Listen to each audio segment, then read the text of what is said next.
He shuffled into the war room, gray-bearded, hunched, armor dented and dusty. The young officers laughed, called him obsolete, forgotten, just another relic of a war long lost. They didn't know the battles he'd survived, or the planets he'd scorched to keep humanity breathing. But when the sirens wailed and the enemy fleet returned, he stood tall, shed the rusted armor, and revealed the scars, the rank, the fury of Earth's last true commander. And suddenly, no one was laughing. They didn't even stand when he entered. The doors hissed open to the Coalition command chamber on Viral Prime, and the old man stepped in, slow, quiet, dragging his feet beneath armor that looked like it had been dug out of a museum. The younger officers, mostly alien, a few fresh-faced humans, glanced up and dismissed him immediately. Some smirked. One chuckled. He looked like a ghost, gray beard down to his chest, deep-set eyes shadowed under the heavy helmet's rim. Rust coated the edges of his plates. Dust from too many forgotten battlefields clung to the gaps. He said nothing, just moved to the edge of the holographic table and watched. Commander Trell, the angular Zithari in charge of the tactical review, didn't bother acknowledging him. As I was saying, Earth's old war doctrine is irrelevant. Their commanders were effective for their time, brutal, yes, but outdated. These legacy relics no longer belong in modern warfare. The old man shifted slightly, his fingers resting on the table's edge. A young lieutenant, human barely out of cadet school, leaned toward his alien peers and whispered, "Is that the fossil they pulled out of Cryo Fleet Delta 9? What's his name again, Dro?" "Draven." "Tarn," another snickered. "General Tarn," they said. "Earth's last commander. But the records said he died." "No," said the first. "He just never stopped fighting." Still, no one saluted. No one offered him a seat. The briefing continued, charts, scans, simulations of the growing enemy fleet moving in from the Hadrex expanse. The Coalition was panicked, outgunned, outmaneuvered. Their models showed total system loss in under 30 days. Tarn finally spoke, his voice like gravel scraped across metal. "Your formations are too tight. You're underestimating their flanking range." Trell turned, annoyed. "This is a strategic briefing, not a veteran storytelling hour." Tarn didn't flinch. "You're treating them like a formation." "They're not. They're a storm." Another officer, blue-skinned, draped in ceremonial stripes, sneered. "Perhaps Earth's storm tactics would work, if we were still using railguns and combustion thrusters." That drew laughter from the room. Tarn's eyes moved slowly across each face. Then, without a word, he reached up and unclasped the battered seals of his chest plate. It fell to the floor with a loud metallic thud. The room fell silent. Underneath, his body was lean but carved by years of war. Scars ran across his torso, burns, gashes, deep plasma brands that no medicine ever fully healed.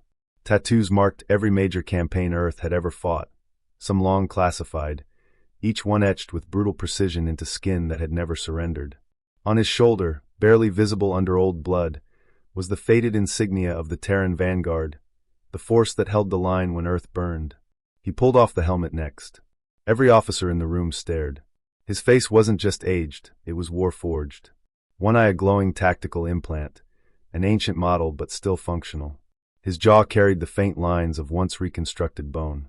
His expression was calm, but beneath it burned a fury older than the Coalition itself. "I didn't survive Earth's last stand to take orders from simulations," Tarn said. "I buried comrades on worlds you've never heard of, held a line against the Xiran swarms with a quarter squad and a dead comlink. You want to save this system? Then stop pretending a war is something you model on a console." Trell stood rigid, caught between protocol and disbelief. One of the alien tacticians cleared their throat. "Even if you are who you claim, what makes you think your tactics can defeat an enemy this size?" Tarn stepped forward. "Because I've fought them before." A hologram flickered on, projected from a chipped implant in his wrist. The entire command chamber was bathed in the glow of a forgotten battle, a ring of scorched planets encircling a dead star, with wreckage still floating in the void. The name appeared in Terran script, Grave Path. An unauthorized engagement, classified by Earth's last military council. He pointed to the diagram. Same fleet pattern, same decoy flares, same gap at the rear left vector. They cycle their command relays every 12 minutes. If you hit them in the right rotation, you shut down their entire NAV grid. "How do you know this?" someone asked, voice low, shaken. "Because we lost 14 ships finding it out," he answered. "And I was the only one who made it back." He paused, then added, That was the day I stopped being a general and became something else. They didn't laugh now. The simulations were paused.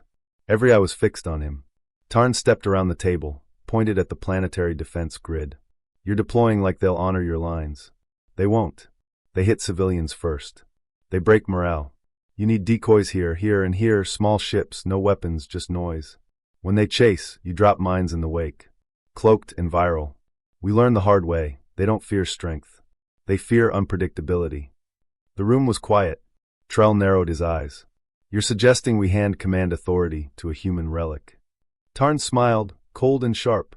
I don't need command. I need permission to win. That night, the old armor was reforged. Not replaced, reforged. The Coalition's best engineers reinforced the old plating, updated the core systems, added shielding and modern targeting. But the scars, they left those. Tarn wore them like medals. Within 48 hours, a fleet was assembled, not sleek, not perfect, but unpredictable, ragged, fast. Designed not for show, but for survival. And Tarn, Earth's last commander, sat at its helm. When the enemy fleet arrived, it met not resistance, but madness. Decoys lured them into gravitational traps. Pulse bombs tore through command vessels. Viral drones hijacked internal systems, causing their own weapons to fire inward. Tarn's voice barked through open comms, not taunting, but reminding. You forgot us. You thought we died. But we remember everything. In 17 minutes, the enemy was routed. In 20, their command carrier detonated from inside. The Coalition stared in stunned silence as the last visuals came through. Tarn, standing in the cockpit, smoke rising from scorched armor, his hand resting calmly on the controls. And across every major outpost, in every species' tongue, the same headline echoed. The old man didn't die, he waited.